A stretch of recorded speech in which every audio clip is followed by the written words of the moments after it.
Hello friends, எல்லாருக்கும் வணக்கம். இந்த ஒரு வீடியோவில் நம்ம இதை பற்றி பார்க்க போகிறோம் அப்படின்னா, இந்த வகையான ரேஷன் அட்டைதாரருக்கு முக்கியமாக பார்த்திங்க அப்படின்னா, தமிழ்நாட்டில் உள்ள ரேஷன் அட்டைதாரருக்கு தமிழக அரசு கொடுக்க போகும் இந்த 15,000 ரூபாயை பற்றி தான் பார்க்க போகிறோம். ஸோ இந்த 15,000 ரூபாய் அப்படின்றது யாருக்கெல்லாம் கிடைக்க போகுது, இதற்கு நம்ம எப்படி அப்ளை பண்ணுறது, இதற்கு தேவையான ஆவணங்கள் என்னென்ன, எந்த வகையான ரேஷன் அட்டைதாரருக்கு இதற்கு கிடைக்க போகுது, இதற்கான தகுதிகள் என்னென்ன, எப்போ இந்த 15,000 ரூபாய் அப்படின்றது நம்மளுடைய வங்கி கணக்கில் விழப்போகுது அப்படின்ற டீட்டெயில்ஸ் ஃபுல்லாமே இந்த ஒரு வீடியோவில் நான் உங்களுக்கு சொல்கிறேன். நம்மளுடைய சேனலை நீங்கள் ஃபர்ஸ்ட் டைம் பார்க்குறீங்க அப்படின்னா மறக்காமல் ஒரு சப்ஸ்கிரைப் பண்ணிட்டு பாருங்கள். அப்படின்னா தான் கவர்மெண்ட் சம்மந்தமான, முக்கியமாக இந்த தேர்தல் வாக்குறுதிகள் சம்மந்தமான அனைத்து அப்டேட்டுகளும் உங்களுக்கு உடனுக்குடன் நோட்டிஃபிகேஷனாக உங்களுடைய மொபைலுக்கு வரும். மறக்காமல் இந்த ஒரு வீடியோவை லைக் பண்ணிவிடுங்க. இப்போ நம்ம வீடியோக்குள்ளே போகலாம். ஸோ தமிழக அரசு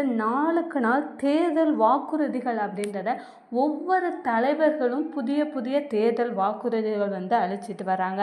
முக்கியமாக பார்த்திங்க அப்படின்னா திமுக அரசாங்கமாக இருக்கட்டும், அதிமுக அரசாங்கமாக இருக்கட்டும், நாளுக்கு நாள் தேர்தல் வாக்குறுதிகள் அப்படின்றது அதிகரிச்சுட்டே போகுது. இப்போ 2 நாட்களாக பார்த்திங்க அப்படின்னா இலவசமாக பெண்களுக்கு ஃப்ரிட்ஜு கொடுக்குறாங்க. இந்த மாதிரியான தேர்தல் வாக்குறுதிகள் அப்படின்றது நிறைய தேர்தல் வாக்குறுதிகள் சொல்லிட்டு வராங்க. அதே போல் இந்த 15,000 ரூபாய் மகளிருக்கு கிடைக்க போகுது. அது மகளிர் உரிமை தொகையாகவோ மகளிர் ஊக்கத்தொகையாகவோ கிடைக்க போகுது. ஸோ இது யார் யாருக்கெல்லாம் கிடைக்க போகுது, எந்த வகையான ரேஷன் அட்டைதாருக்கு கிடைக்க போகுது, எப்போது கிடைக்க போகுது அப்படின்றத பார்க்கலாம். ஸோ நமக்கு இன்னும் 1 மாத காலம் தான் இருக்குது. சட்டமன்ற தேர்தல் வரக்கூடிய காரணத்தினால மகளிர் உரிமை தொகையை நம்ம 5,000 ரூபாய் 3 மாதங்களுக்கு சேர்த்து 5,000 ரூபாய் உங்களுடைய வங்கி கணக்கில் விழுந்திருக்கும். அதாவது பிப்ரவரி 13ஆம் தேதி உங்களுடைய வங்கி கணக்கில் இந்த மகளிர் உரிமை தொகை அப்படின்றது 5,000 ரூபாய் விழுந்திருக்கும்.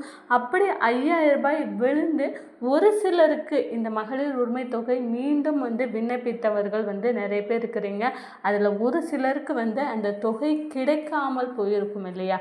ஸோ நீங்கள் மேல்முறையீடு செய்து எங்களுக்கு இந்த தொகைகள் கிடைக்கல அப்படின்னு இருக்கிறவங்க நிறைய பேர் இருக்கிறாங்க. இந்த 5,000 ரூபாய் கிடைக்காதவங்க, மகளிர் உரிமை தொகை கிடைக்காதவங்கெல்லாம் நிறைய பேருக்கு இருக்கிறாங்க. ஸோ அவர்களுக்கு பார்த்திங்க அப்படின்னா மீண்டும் தமிழக அரசு ஒரு வாய்ப்பு கொடுத்துருக்காங்க.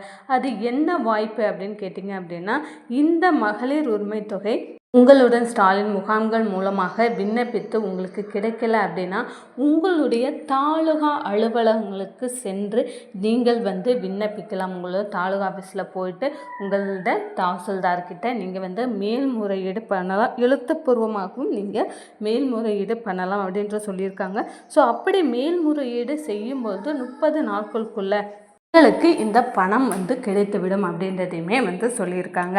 ஸோ இது ஒரு முதல் அறிக்கை. அதே போல் மகளிர் உரிமை தொகை நமக்கு தேர்தலுக்கு பிறகு எந்த அரசாங்கம் ஜெயிக்கிறாங்களோ கண்டிப்பாக மகளிர் உரிமை தொகை அப்படின்றது 2,000ஆக மாறப்போகுது. உங்கள் எல்லாருக்குமே தெரியும், நம்ம நியூஸில் பார்த்துருப்பீங்க. மகளிர் உரிமை தொகை அப்படின்றது திமுக அரசாங்கம் அதிமுக அரசாங்கம் 2 பேருமே சொல்லியிருக்காங்க 2,500 ரூபாய். ஆனால் புதுச்சேரியில் பார்த்தீங்க அப்படின்னா 2,500 ரூபாய் சொல்லியிருக்காங்க. தமிழகத்தில் 2,000 ரூபாய் அப்படின்றது சொல்லியிருக்காங்க. அதே போல் அதிமுக அரசாங்கம் எடப்பாடி பழனிசாமி அவர்கள் தேர்தல் வாக்குறுதியாக என்ன சொல்லியிருக்காங்க அப்படின்னா, அதிமுக ஆட்சி அமைத்த பிறகு வங்கி கணக்கில் ஒவ்வொரு குடும்ப தலைவிகளோட வங்கி கணக்கில் ரூபாய் 10,000 உங்களுக்கு வரவு வைக்கப்படும். அது எப்படி வரவு வைக்கப்படும் அப்படின்னு கேட்டிங்க அப்படின்னா, முக்கியமாக ரேஷன் அட்டைதாரர்களுக்கு இந்த பணம் வரவு வைக்கப்படும். ரேஷன் அட்டைதாரர்கள்னால் எல்லா ரேஷன் அட்டைதாரமாக கேட்டிங்கன்னா கண்டிப்பாக கிடையாது. முக்கியமாக இந்த அரிசி ரேஷன் அட்டைதாரர்கள், அரிசி பொருட்கள் வாங்குவோம், அரிசி பருப்பு எண்ணெய் இந்த மாதிரியான பொருட்கள் வாங்கக்கூடிய வறுமை கோட்டிற்கு கீழே உள்ள ரேஷன் அட்டைதாரருக்கு இந்த 10,000 ரூபாய் அப்படின்ற ஒன்று உங்களுக்கு தேர்தலுக்கு பிறகு கிடைக்க போகுது. எப்படி கிடைக்க போகுது அப்படின்னா, டைரெக்டாகவே உங்களுடைய வங்கி கணக்கில் செலுத்த போகிறாங்க அந்த 10,000. முக்கியமாக இந்த PHH NPHH AAY இந்த வகையான அட்டைதாரருக்கு இந்த ஸ்கீம் கொடுக்க போகிறாங்க. ஸோ எல்லோருமே இதுவரை யாராவது நீங்கள் மகளிர் உரிமை தொகை வாங்கலை, இல்லை எங்கிட்ட ரேஷன் கார்டே இல்லை அப்படின்றவங்க உடனடியாக நீங்கள் ரேஷன் கார்டு அப்ளை பண்ணிவிடுங்க. ஏன்னா இந்த தேர்தலில் ரேஷன் கார்டு தேர்தலுக்கு முன்னாடியே நீங்கள் வாங்கிட்டீங்க அப்படின்னா மாதம் மாதம் மகளிர் உரிமை தொகை அப்படின்றது 2000 ரூபாய் கிடைக்கும்.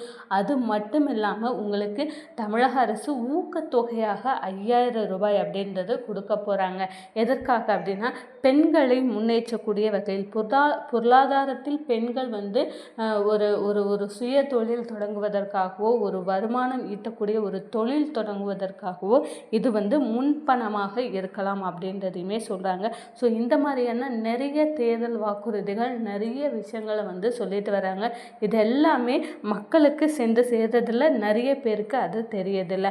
ஸோ இதுவரை யாராவது மகளிர் உரிமை தொகை விண்ணப்பிக்காமல் நீங்கள் இருந்தீங்க அப்படின்னா உடனடியாக நீங்கள் விண்ணப்பிச்சிங்க அப்படின்னா தேர்தலுக்கு பிறகு உங்களுக்கு மாதம் மாதம் 2000 ரூபாய் கிடைக்கும். அதே மாதிரி 10,000 ரூபாய் அப்படின்றது உங்களுக்கு கிடைக்கிறதுக்கான வாய்ப்புகள் அதிகமாக இருக்குது. மேலும் இந்த தமிழக அரசு தேர்தல் வாக்குறுதிகள் சம்மந்தமான ரெகுலர் அப்டேட்டுக்கு மறக்காமல் நம்மளுடைய சேனலை சப்ஸ்கிரைப் பண்ணுங்கள். இந்த ஒரு வீடியோவை மறக்காமல் லைக் பண்ணிவிடுங்க. தேங்க்யூ.